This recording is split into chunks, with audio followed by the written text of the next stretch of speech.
মধ্যপ্রাচ্যের যুদ্ধ অবসানে পাকিস্তানে অনুষ্ঠিত ইরান ও যুক্তরাষ্ট্রের বৈঠক শেষ পর্যন্ত ব্যর্থ হয়েছে। বৈঠক শেষে পাকিস্তানেই সেই ঘোষণা দেন যুক্তরাষ্ট্রের ভাইস প্রেসিডেন্ট জেনি ভ্যান্স। এবার হোয়াইট হাউস জানিয়েছে যুক্তরাষ্ট্রের কোন কোন শর্তে ইরান সম্মত হতে পারেনি।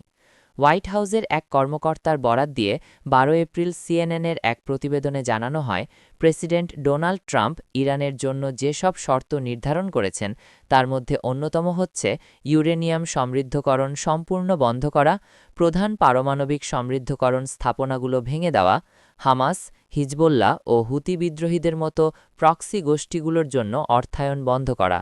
এছাড়া হরমুজ প্রণালী পুরোপুরি উন্মুক্ত রাখা এবং চলাচলের জন্য কোনো টোল না নেওয়ার কথাও বলা হয়েছে। সিএনএনের এক প্রতিবেদনে বলা হয়েছে, যুক্তরাষ্ট্র এসব শর্তকে রেড লাইন বা অচলাবস্থার মূল বিষয় হিসেবে চিহ্নিত করেছে।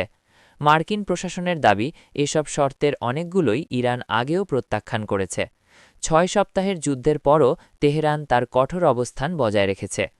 ইসলামাবাদ ত্যাগের সময় ভাইস প্রেসিডেন্ট জেডি ভেন্স বলেছিলেন, ইরানের সামনে চূড়ান্ত ও সর্বোত্তম প্রস্তাব উপস্থাপন করা হয়েছে। তার মতে, যুক্তরাষ্ট্রের শর্ত মেনে নেওয়ার জন্য এখনও সময় রয়েছে। সিএনএনের প্রতিবেদন অনুযায়ী আলোচনার কিছু সময় উত্তেজনাপূর্ণ পরিস্থিতি তৈরি হয়েছিল। তবুও বৈঠক পুরোপুরি বিরূপ পরিবেশে হয়নি। ট্রাম্প এবং আলোচনার সঙ্গে সংশ্লিষ্ট অন্যান্য সূত্র জানায়, দীর্ঘ সময় বন্ধ দরজার আড়ালে আলোচনার ফলে দুই পক্ষের মধ্যে কিছুটা পারস্পরিক শ্রদ্ধাবোধ তৈরি হয়েছে।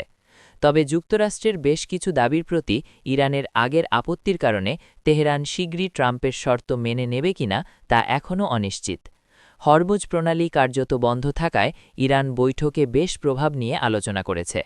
অন্যদিকে ট্রাম্প ও ভেন্সের দৃষ্টিভঙ্গি ভিন্ন।